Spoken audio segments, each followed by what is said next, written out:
प्रधानमंत्री मोदी ने रचा एक और इतिहास। सबसे लंबे कार्यकाल वाले प्रधानमंत्री बने रहने का खिताब किया अपने नाम। दिल्ली में एनडीए के नेताओं ने दी पीएम को बधाई।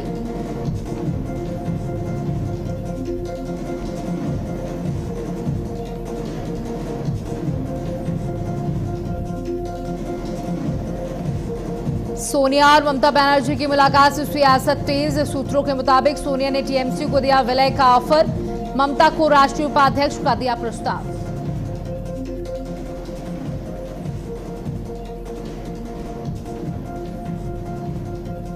पश्चिम बंगाल में मंत्रियों को विभाग आवंटित। सीएम शुवेंदु के पास गृह, ऊर्जा समेत 5 विभाग। दिलीप घोष को कृषि, पंचायत और ग्रामीण विकास विभाग मिला।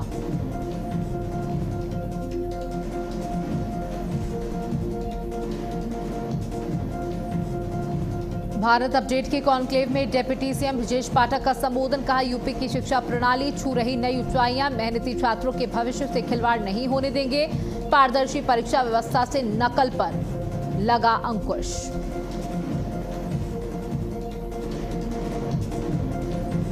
बीजेपी प्रदेश अध्यक्ष पंकज चौधरी का बड़ा बयान। 2027 के विधानसभा चुनाव में बड़े बहुमत का दावा। कहा, कार्यकर्ताओं में जबरदस्त उत्साह। इंडिया गठबंधन में दरार आ चुकी है।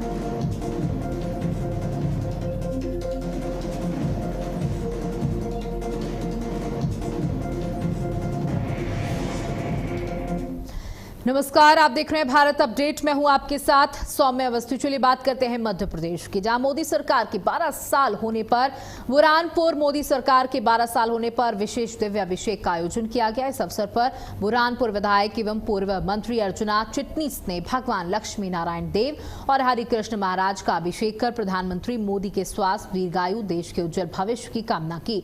साथ ही मंदिर परिसर में संत भवन और सभा मंडप निर्माण के लिए विधायक निधि से 51 लाख रुपए देने की घोषणा भी की गई।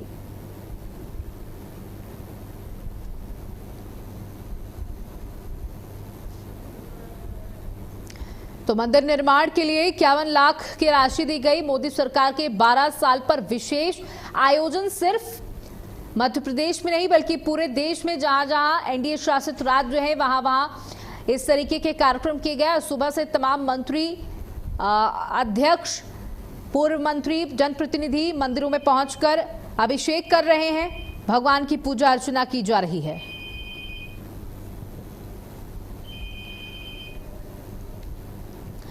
विधायक अर्चना चिटनीस ने किया दिव्य अभिषेक। मंदिर निर्माण के लिए 51 लाख रुपए की घोषणा भी की गई। मोदी सरकार के 12 साल पर यह विशेष आयोजन अलग अलग जगहों पर किया जा रहा है। प्रधानमंत्री मोदी ने सबसे लंबे कार्यकाल का रिकॉर्ड भी बनाया है। आपको बताते चले कि प्रधानमंत्री नरेंद्र मोदी निरंतर 12 सालों से देश की प्रगति के लिए काम कर रहे हैं। आज तमाम नीतियां भी गिनाई गई भारतीय जनता पार्टी की कि 2014 में स्थितियां कैसी थी और आज 2026 में स्थितियां कहां पहुंच गई हैं, और तमाम उन मास्टर स्ट्रोक्स को गिनाया गया जो प्रधानमंत्री के द्वारा लिए गए, जिसमें 3 तलाक शामिल रहा। महिलाओं के हित में तमाम कदम उठाए गए। इसी के साथ साथ धारा 370 को पूर्ण रूप से समाप्त किया गया और जिस तरीके से ऑपरेशन सिंदूर के माध्यम से पाकिस्तान को मुंहतोड़ जवाब दिया गया, उसको लेकर के भी प्रधानमंत्री की जमकर तारीफ चारों ओर देखने को मिली। प्रधानमंत्री नरेंद्र मोदी ने इन 12 सालों में अपने आप को एक अलग नेता के रूप में स्थापित किया, जिन्होंने देश के लिए काम किया, निरंतर काम करते रहे, बिना रुके, बिना थके, बिना किसी छुट्टी के।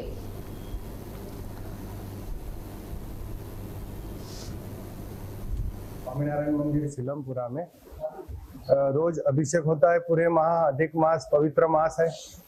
अधिक से अधिक भक्त लोग आते हैं। उसमें अपने क्षेत्र के विधायक श्री अर्चना चिटनीस जी यहाँ अभिषेक में आए थे। उनका आना एक ही उद्देश्य था कि पंडित जवाहरलाल नेहरू जो अपने भारत के मुख्य मंत्री थे, मुख्य प्रधान थे। मास में हमारे ब्रह्मपुर के स्वामीनारायण मंदिर में अभिषेक की पूरे महाभर की परंपरा है।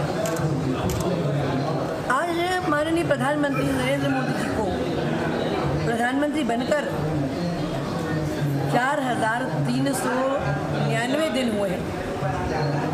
अब तक के सबसे लंबे समय का इलेक्टेड प्राइम मिनिस्टर नहीं है वो, सिर्फ देश में ट्रांसफॉर्मेशन लाने वाले।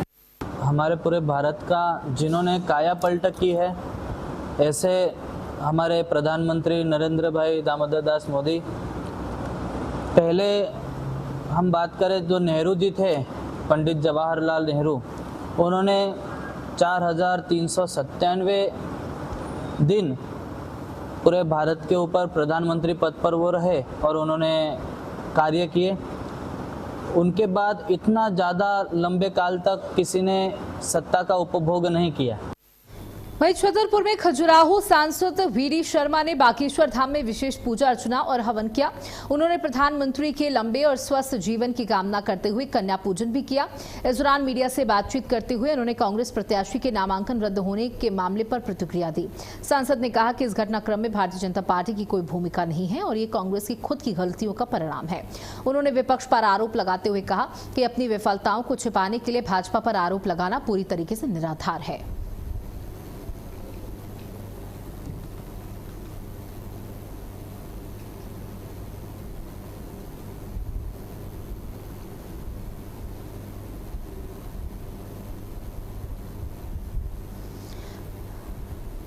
प्रधानमंत्री नरेंद्र मोदी के लिए बागेश्वर धाम में हवन पूजन किया गया।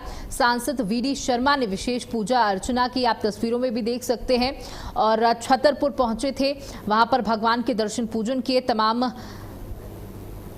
लोगों को यहां पर के साथ वो यहां पर पहुंचे थे, उन्होंने कन्या पूजन भी किया, तस्वीरों में आप देख सकते हैं। और प्रधानमंत्री नरेंद्र मोदी के उज्जवल भविष्य दीर्घायु की कामना भी की। प्रधानमंत्री मोदी के लिए बागेश्वर धाम में हवन पूजन भी किया गया। तो आज 12 साल पूरे हुए हैं प्रधानमंत्री नरेंद्र मोदी के कार्यकाल के, और चारों तरफ जहां पर भी आप भारतीय जनता पार्टी या एनडीए शासित राज्य हैं वहां पर पूजा अर्चना की गई है। सुबह से ही पूजा अर्चना जारी है। प्रधानमंत्री की दीर्घायु के लिए कामना की जा रही, क्योंकि प्रधानमंत्री ने जो देश के लिए काम किए हैं उनको गिनाया जा रहा है, जनता के सामने रखा जा रहा है। साथ ही आपको ये भी बता दें कि प्रधानमंत्री ने कई रिकॉर्ड अपने नाम किए हैं। वो पहले प्रधानमंत्री बने हैं जिन्होंने इतना लंबा कार्यकाल प्रधानमंत्री के रूप में दिया। पाकिस्तान में आज क्या कार्यक्रम किया गया? आज देश के अंदर माननीय प्रधानमंत्री नरेंद्र मोदी जी के कार्यकाल के 4,399 दिन पूरे हुए हैं। भारत के अंदर सर्वाधिक समय तक प्रधानमंत्री रहने का सौभाग्य माननीय प्रधानमंत्री नरेंद्र मोदी जी को मिला है। आज हम सब लोगों ने पूरे देश के अंदर माननीय प्रधानमंत्री की दीर्घायु के लिए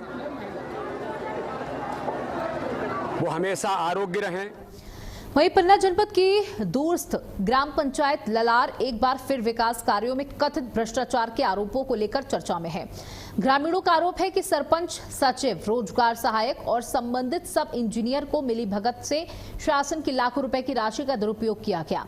ग्रामीणों के अनुसार पंचायत को इस पंचवर्षीय कार्यकाल में करीब 1.5 करोड़ रुपए विकास कार्यों के लिए मिले, लेकिन अधिकांश कार्य केवल कागजों में ही दिखाई दे रहा है। गांव तक पहुंचने के लिए केन नदी पर बने रपटे के निर्माण में अनियमितताओं के आरोप लगाए गए। पंचायत भवन निर्माण के लिए 37 लाख की स्वीकृति राशि में भी अनियमितता की शिकायत सामने आई। पंचायत भवन का काम पूरा नहीं हुआ और 26 लाख से ज्यादा रुपए निकाल लिए गए। ग्रामीणों का कहना है कि कार्य अभी अधूरा है, लेकिन बड़ी राशि पहले ही निकाली जा चुकी है। अब ग्रामीण पूरे मामले की निष्पक्ष जांच कर दोषियों पर कार्रवाई की मांग कर रहे हैं।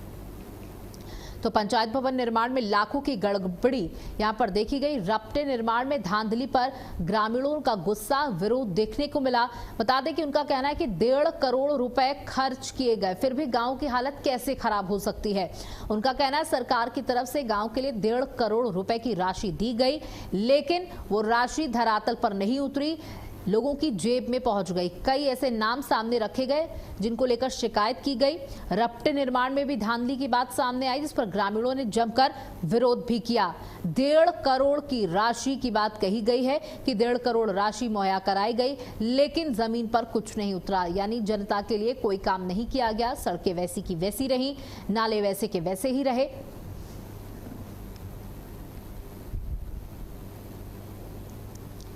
वहीं रायसेन जिले की बाड़ी तहसील में जन सुनवाई में आरटीआई से प्राप्त दस्तावेजों के आधार पर आरोप लगाया गया कि एक शिक्षिका के रिकॉर्ड में गंभीर विसंगतियां हैं।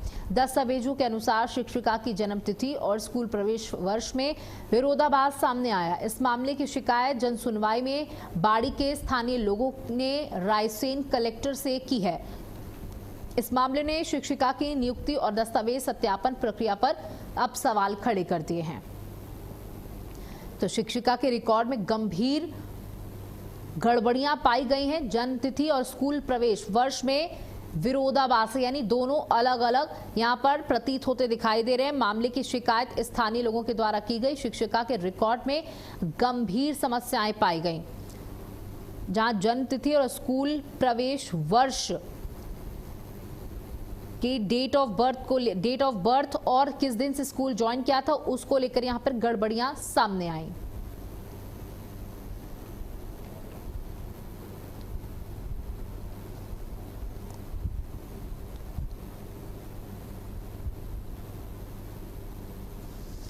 सीहोर में कानून व्यवस्था को लेकर पुलिस अधीक्षक सोनाक्षी सक्सेना एक्शन मोड में नजर आई। नवागत एसपी ने देर रात थाना अहमदपुर का औचक निरीक्षण कर पुलिस महकमे में हलचल मचा दी। निरीक्षण के दौरान अपराध नियंत्रण, लंबित विवेचनाएं, महिला अपराध, ड्यूटी रजिस्टर और अभिलेखों की गहन समीक्षा की गई। हवालात, मालखाना और शस्त्रागार का भी भौतिक सत्यापन किया गया। एसपी ने साफ निर्देश दिए कि सभी मामलों का समयबद्ध और गुणवत्तापूर्ण निपटारा किया जाए और पुलिसिंग में लापरवाही बर्दाश्त नहीं होगी। निरीक्षण के बाद एसपी ने पुलिस बल के साथ बाजार और प्रमुख मार्गों पर पैदल मार्च कर आमजन में सुरक्षा का संदेश दिया।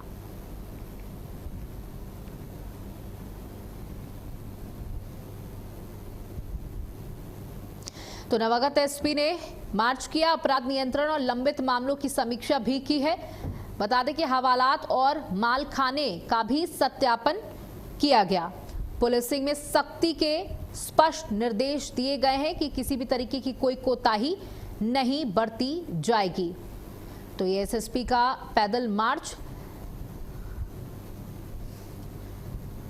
हवालात और मालखाने का भी सत्यापन एसएसपी के द्वारा किया गया। नई नियुक्ति हुई है, यानी कि न्यू ज्वाइनिंग के तहत एसपी ने औचक निरीक्षण किया और रात में पैदल गश्त भी की और सभी साथियों को, जो उनके साथ काम करने वाले पुलिसकर्मी हैं, उनको सख्त निर्देश दिए कि किसी भी तरीके की कोई कोताही, कोई ढील बर्दाश्त नहीं की जाएगी। ना भ्रष्टाचार बर्दाश्त किया जाएगा और ना ही अराजकता। साथ ही सही से काम किया जाए। अपराध नियंत्रण लक्ष्य होना चाहिए। वहीं रीवा में पैसे के लालच में आकर 2 दर्जन से ज्यादा लोग करोड़ों रुपए की ठगी का शिकार हो गए। सभी पीड़ितों ने एक साथ मिलकर पुलिस अधीक्षक का कार्यालय पहुंचकर सामूहिक शिकायत दर्ज कराई। आरोप है कि पैसा दोगुना करने के नाम पर उनसे करोड़ों रुपए की धोखाधड़ी की गई और मुख्य आरोपी अब फरार है। इनमें से कुछ महिलाओं का कहना है कि अगर उनके पैसे वापस नहीं मिले तो वो आत्मदाह कर लेंगी। पुलिस मामला दर्ज कर जांच में जुटी हुई है। 2 दर्जन से ज्यादा लोग बने धोखाधड़ी का शिकार। रीवा से ये घटना सामने आई, जहां पीड़ितों ने एसपी कार्यालय पहुंचकर शिकायत की, हाथों में तख्तियां लेकर न्याय की गुहार लगाई। मुख्य आरोपी फरार चल रहा है। पुलिस जांच कर रही है इस पूरे मामले में। आप तस्वीरों में देख सकते हैं, धरना दिया गया, अपनी मांगों को सामने रखा गया। 2 दर्जन से ज्यादा, यानी 2 दर्जन से ज्यादा लोग इस धोखाधड़ी का शिकार बने। पीड़ितों ने एसपी कार्यालय पहुंचकर शिकायत की। मुख्य आरोपी फरार चल रहा है। हालांकि पुलिस जांच कर रही है कि जल्द से जल्द उस आरोपी को पकड़ा जा सके और न्याय दिलाया जा सके। हाथों में तख्तियां लेकर न्याय की गुहार लगाती यहां पर युवतियां बैठी नजर आईं।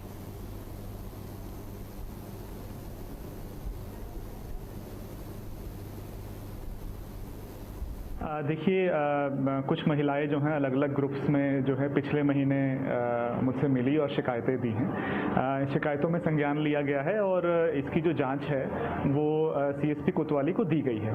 जो तथ्य इन्होंने बताए हैं वो अलग अलग वेरी कर रहे हैं। कुछ महिलाओं का कहना है कि हमारे साथ हमने पैसा इन्वेस्ट किया है और कुछ को चेक मिले हैं, कुछ को पार्टनरशिप मिली है, तो बहुत वेरीड इसमें कारण सामने आ रहे हैं। पूरी समग्र जांच जो है पूरे मामले की सीएसपी कोतवाली को मैंने दी है और जो इसमें जांच का तथ्य आएगा विधिवत उसमें कार्रवाई की जाएगी। सर, आज महिलाओं का ये भी कहना कि अगर कार्रवाई नहीं हुई तो वो आत्महत्या की बात कर रही है। देखिए जैसा मैंने आपको बताया कि जो विधिवत कार्रवाई है, जो लीगल कार्रवाई है।